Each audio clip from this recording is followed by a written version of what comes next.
So, I watched Neon Genesis Evangelion. Evangelion? Magellan?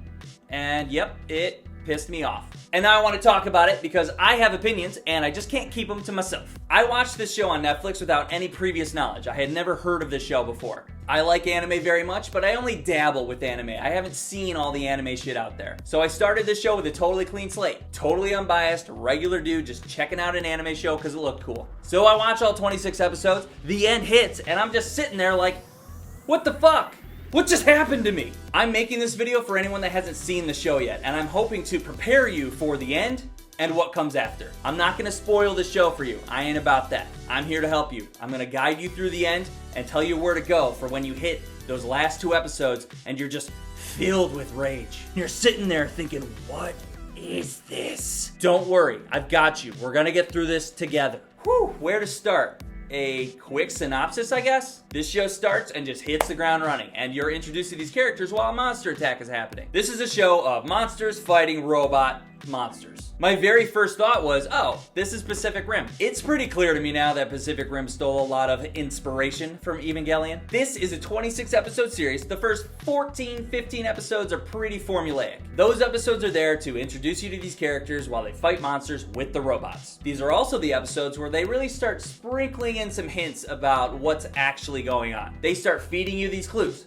that you should probably be paying attention to that's gonna mindfuck your brain later. After about episode 15 or so, the show really fleshes out the characters and just hits you with some really thematic story. They're still fighting monsters, but they're facing their own personal demons as well. It's around this time when you start to realize, oh, this show is really good and I'm totally into it. I care about these characters, I care about what's happening, and I really care about what's gonna happen next. There's this massive buildup to these last 2 episodes. These episodes completely change the narrative of the story, and you just get blasted with pretentious, artistic symbolism. For 2 full episodes, you're watching random imagery and random words pop up on the screen, and you're completely confused. And you're so stunned and confused by this narrative that you don't realize you're being told how the show's ending. And just like that, it's over. And you're sitting there in a cold sweat, just trying to process everything that they just drilled into your eyeballs. Anyone that says these 2 episodes are a masterpiece was not thinking that while it was happening. It's too abrupt and sudden and different to just get it the first time. When this series originally ended, there was such a huge backlash that they made a movie a year later called The End of Evangelion. This movie was made more or less to retell the ending of Evangelion and help fans process that end. Personally, I like it. It also adds a few more awesome action sequences. Until the end of the movie, when they do it again. They go, hey fans, we understand that you didn't like the end of the show, so you know what?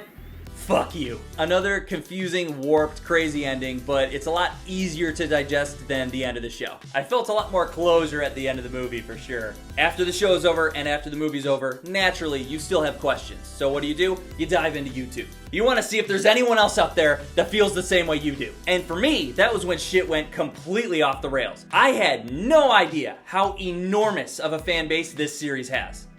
I had no clue. People love this show, and the fandom and the videos around it are just unlimited. This enormous fan base made a shit ton of videos to help you guys out. I probably watched like 20 videos explaining the end of the show to me, and once I had a firm grasp of what the full-scale show is about, I decided I love it. And all those random words and random art in those last 2 episodes meant something. It is an artist being artistic with the thing that he created. And you know what? That's fine. Poor form, but good on you for getting out your inner demons and just projecting them all over your loyal audience. I get it now. I really wish this show ended differently. But if it didn't end like that, it probably wouldn't have had the impact that it did to make it one of the greatest animes of all time. This great show was put on the map by that ending. It is a total mindfuck. All I can say is you can't just watch the show and get it right away and be satisfied. It requires that you do research and you do your own homework to come to your own conclusions. And after doing all that extracurricular shit, I decided I really enjoyed it. And the movie too. Very depressing, great writing, great characters, great themes. Awesome anime. If you're like me and you've never heard of Neon Genesis Evangelion and you're just getting into anime and you're like, oh, maybe I'll watch this, do it. Watch the show, but you gotta be ready to do some research after your original meltdown. I'll make sure to post some videos in the description that really helped me out after the aftermath. If you've already seen the show, then tell me your original thoughts and how you felt the first time you watched it. And don't tell me you thought it was a fucking masterpiece, because you know that after the third impact, you were lying there in a puddle of your own piss vomit, thinking to yourself, what just happened? What is life? Who am I? Why am I so lonely? And just like me, I know you needed help processing what you just saw. And after you get the whole picture, you probably came to the same conclusion that, yeah, this show's pretty fucking good. Alright, I've said my piece. That's it. See ya. Subscribe!